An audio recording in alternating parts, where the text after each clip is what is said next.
नमस्कार दोस्तों, स्वागत है आपका वाईफाई जीएस एग्जाम में। इस डिस्कशन में हम 16 जुलाई के जो भी इम्पोर्टेंट करंट अफेयर हैं उन सभी को कवर करेंगे। तो चलो स्टार्ट करते हैं। फर्स्ट क्वेश्चन, भारत का एकमात्र गोल्डन बाघ किस राज्य में देखा गया? तो ये देखा गया अभी आसाम का जो काजीरंगा नेशनल पार्क है वहाँ पर इस गोल्डन बाघ को देखा गया। अब बात आसाम की है तो आसाम के सीएम कौन है? आसाम के सीएम है सर्बानंद सोनोवाल। और यहाँ के गवर्नर कौन है? गवर्नर है जगदीश मुखी। यहाँ की कैपिटल क्या है आसाम की? तो वो है दिसपुर। और यहाँ के चीफ जस्टिस कौन है? चीफ जस्टिस हैं अजय लांबा। अच्छा, आपने सुना होगा एक होता है अंबुबाची मेला, ये आसाम में ही आयोजित होता है। और धेंग पतकाई वाइल्ड लाइफ सेंचुरी, इसे अब नेशनल पार्क में कन्वर्ट कर दिया जाएगा और ये सेंचुरी भी आसाम में ही है। और एक इम्पोर्टेंट बात, यहाँ के जो चीफ जस्टिस हैं अजय लांबा, ये आप याद रखिएगा, एग्जाम में पूछा जा सकता है, इंपॉर्टेंट इन्फॉर्मेशन है। अब चलते हैं नेक्स्ट क्वेश्चन की तरफ। अच्छा, हमने मैथ स्टार्ट की है अपने चैनल पर और कल हमने इसका एक इम्पोर्टेंट टॉपिक को कवर किया, टाइम एंड वर्क। इसकी क्लास फर्स्ट हुई थी टाइम एंड वर्क की। इस वीडियो का लिंक डिस्क्रिप्शन बॉक्स में आपको नीचे मिल जाएगा, तो ये वीडियो आप वहाँ जाकर कवर कर लीजिएगा। अब चलते हैं नेक्स्ट क्वेश्चन की तरफ। हाल ही में फिक्की ने वित्तीय वर्ष 2020-21 के लिए भारत की जीडीपी ग्रोथ रेट कितना रहने का अनुमान लगाया है? तो इस क्वेश्चन का सही आंसर है ए -4.5%। ये इस क्वेश्चन का सही आंसर है। अब बात फिक्की की है तो फिक्की की फुल फॉर्म क्या है? फिक्की की फुल फॉर्म है federation of Indian chambers of commerce and industry. फिर से बोलता हूँ, federation of Indian chambers of common and industry. और इसकी इस्टेब्लिशमेंट की गई थी 1927 में। इसका हेडक्वार्टर कहाँ पर है? इसका हेडक्वार्टर है न्यू दिल्ली में। और ये इसके प्रेसिडेंट कौन है? प्रेसिडेंट हैं संगीता रेड्डी। अच्छा, ये तो अनुमान फिक्की ने लगाया था। और जो दूसरी एजेंसी हैं जैसे आरबीआई ने लगाया था, ये -1.5% ये आरबीआई के द्वारा लगाया गया। और -6.8% ये एसबीआई के द्वारा लगाया गया।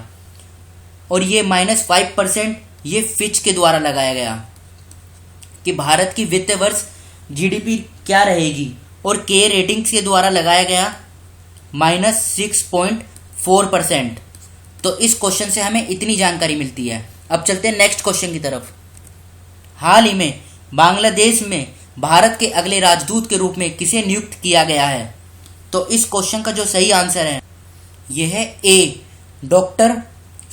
इस क्वेश्चन का सही आंसर है बी, विक्रम दुराई स्वामी। फिर से बोलता हूँ, विक्रम दुराई स्वामी। इनको अभी बांग्लादेश में इंडिया का नेक्स्ट एम्बेसडर नियुक्त किया गया है। और डॉक्टर विधु पी नेयर, इनको कहाँ पे नियुक्त किया गया है? इनको तुर्कमेनिस्तान में इंडिया का न्यू एम्बेसडर अपॉइंट किया गया है। और गौरंग लाल दास, इनको ताइवान में इंडिया का एम्बेसडर अपॉइंट किया गया है। हरीश चंद्र कोटलवार, इनको कहाँ पर? इनको चेक रिपब्लिक में इंडिया का एम्बेसडर अपॉइंट किया गया है। अच्छा, बात बांग्लादेश की है तो बांग्लादेश के जो वो हैं राष्ट्रपति, वो कौन हैं? बांग्लादेश के राष्ट्रपति हैं अब्दुल हमीद। फिर से बोलता हूँ, प्रेसिडेंट है बांग्लादेश के अब्दुल हमीद। और यहाँ के जो पीएम हैं, पीएम कौन है बांग्लादेश के? ये हैं शेख हसीना। बांग्लादेश की कैपिटल क्या है? बांग्लादेश की कैपिटल है ढाका। और ढाका में ही आपको पता होगा बीमस्टेक का हेडक्वार्टर है।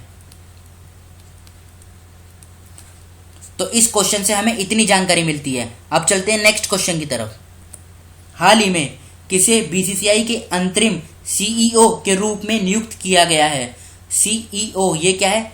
Chief executive officer. तो इस क्वेश्चन का सही आंसर है ए, हेमांग अमीन। इनको अभी हाल ही में बीसीसीआई का इंटीरियम सीईओ अपॉइंट किया गया है। अब बात बीसीसीआई की है तो बीसीसीआई की फुल फॉर्म क्या है? बीसीसीआई की फुल फॉर्म है board of control for cricket in India. फिर से बोलता हूँ, board of control for cricket in India. इसका हेडक्वार्टर कहाँ पर है? इसका हेडक्वार्टर है मुंबई में। और इसका गठन कब किया गया था? इसका गठन किया गया था दिसंबर 1928 में। इसके प्रेसिडेंट कौन हैं? इसके प्रेसिडेंट हैं सौरव गांगुली। और ये कौन से नंबर के हैं? ये 39 नंबर के हैं। अच्छा, करणपुरी कौन है? करणपुरी ने एक बुक लिखी थी हाल ही में, #MeToo।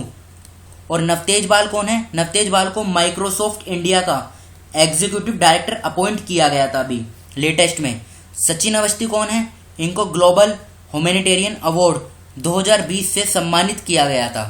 अब चलते हैं नेक्स्ट क्वेश्चन की तरफ। हाल ही में किस राज्य के मुख्यमंत्री को पॉल हैरिस फेलो मान्यता से सम्मानित किया गया है? Option A Uttar Pradesh, option B Tamil Nadu, option C Kerala, option D Madhya Pradesh. तो इस क्वेश्चन का जो सही आंसर है ये है बी तमिलनाडु। अब बात तमिलनाडु की है तो तमिलनाडु के जो सीएम है वो कौन है? तमिलनाडु के सीएम है इडापडी के पलानीस्वामी, इडापडी के पलानीस्वामी। और यहाँ के गवर्नर कौन है? गवर्नर है बनवारी लाल पुरोहित। अच्छा, तमिलनाडु के जो लोकसभा सीटें हैं वो कितनी हैं तमिलनाडु में? ये हैं 39। और राज्यसभा की कितनी सीट हैं?